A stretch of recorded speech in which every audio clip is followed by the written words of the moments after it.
নমস্কার জানাই আমার সকল প্রিয় বন্ধু বান্ধবকে। আমি আমার চ্যানেলে সবাইকে স্বাগত জানাচ্ছি। আজ যে কেকটা দেখলে, কেকটা আমার মেয়ে নিজে হাতে বানিয়েছে। এই কেকটা বানানোর জন্য ও এই কাপটাই নির্দিষ্ট করেছে। এই কাপটা মেপেই ও সবকিছু দেবে।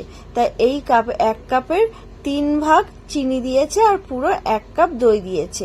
দই আর চিনিটা ও কিন্তু ভালো করে মিশিয়ে নিয়েছে। খুব সুন্দর করে মেশানোর পরে ওই কাপটাই মেপে 1 কাপ ও আটা দিয়েছে। এটা নর্মাল গমের আটা।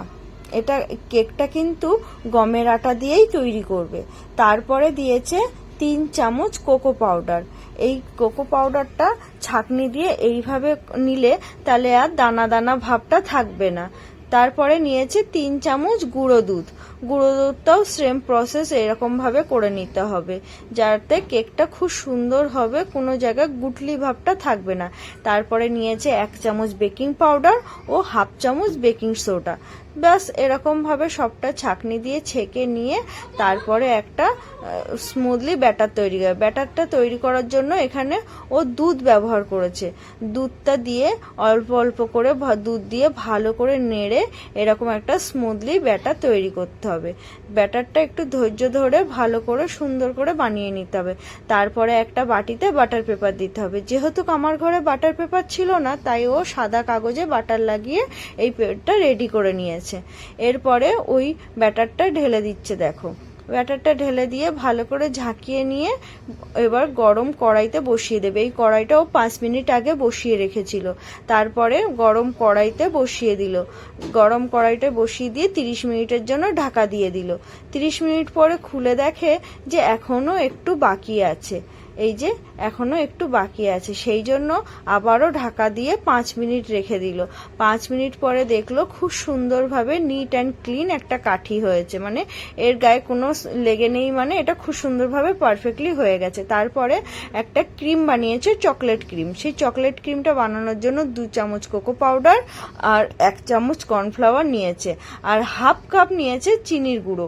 সেই চিনির গুঁড়োটা আর ওই কোকো পাউডার, কর্নফ্লাওয়ার, একটু দুধ দিয়ে ভালো করে একটা পেস্ট বানিয়ে নিতে হবে। মানে ভালো করে ওই দুধটার সঙ্গে মিলিয়ে নিতে হবে, যেন কোনো দানা ভাব না থাকে।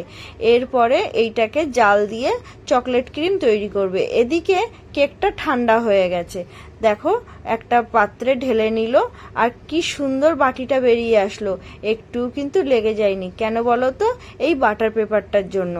তো বাটার পেপারটা দেওয়ার এটাই হলো সব থেকে সুবিধা, এই যে মানে বাটিতে একটুও লেগে থাকবে না। আর কেকটা দেখো কি সুন্দর স্পঞ্জি আর নরম হয়েছে। কেকটা কিন্তু খেতেও খুব সুন্দর হয়েছিল। যে আটা দিয়ে এত সুন্দর কেক হয় আমি নিজেও জানতাম না। আর এদিকে ও তৈরি করছে সেই চকলেট ক্রিমটা। এই যে ভালো করে নেড়ে নেড়ে নেড়ে নেড়ে এইভাবে একটা ক্রিম এসে যাবে। কি সুন্দর দেখেছো, একটা ক্রিমের মতন তৈরি হয়ে গেছে, খুব সুন্দর। তো এগুলো আমি সত্যি কথা বলতে আমি কখনোই আগে জানতাম না, মেয়ের কাছ থেকেই শিখছি। আর তারপরে ওই চকলেটটাকে ওই কেকটার ওপরে খুব সুন্দর করে ও চারিদিক দিয়ে লাগিয়ে নিল। খুব সুন্দর করে লাগিয়েছিল, যেন মনে হচ্ছিল একদম দোকানের একটা কেক, মানে বোঝাই যাচ্ছিল না যে ওটা ও বাড়িতে বানিয়েছে। যাই হোক, খুব সুন্দর করে ও ডেকোরেশন করেছিল। তোমরা কি হলো কেক এরকম ভাবে তোমরা কেক বানাও আমাকে জানাবে। আর ও কিন্তু এই প্রথম কেক বানালো। যে এই প্রথম কেক বানালে ও কেকটা কিন্তু ওর খেতে খুব সুন্দর হয়েছিল। সবকিছু মাপ একদম পারফেক্ট হয়েছিল বলেই কেকটা খেতে সুন্দর হয়েছিল। তারপরে কি ও কেকটাকে ডেকোরেশন করলো, একটা ওয়েফার ভেঙে আর হলো স্প্রিঙ্কল ছড়িয়ে দিল কিছু। দেখো কি সুন্দরভাবে।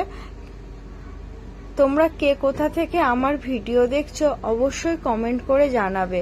আর তোমরা নিজেরাই বলো ভিডিওটা কেমন হয়েছে। Tata, by.